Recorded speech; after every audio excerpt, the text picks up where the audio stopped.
Hi everyone, I'd like to welcome you to my review of the MultiCare Virtual Care Urgent Care Center.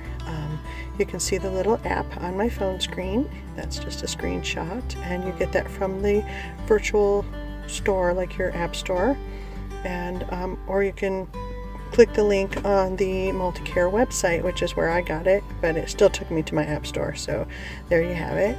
And then once you download that, it'll bring you to this screen where you can down at the bottom there register, and that takes about a half an hour to fill out all their questions, just to let you know in advance.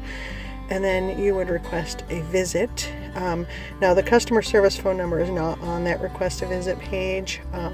That's I put that on there because it's really hard to find the customer service phone number.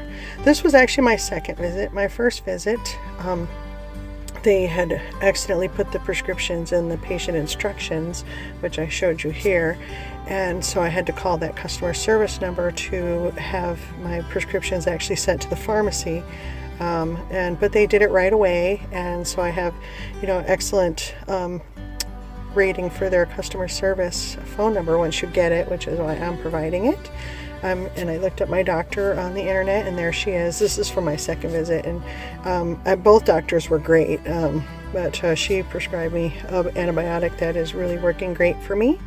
And well, that's my review. Thank you very much.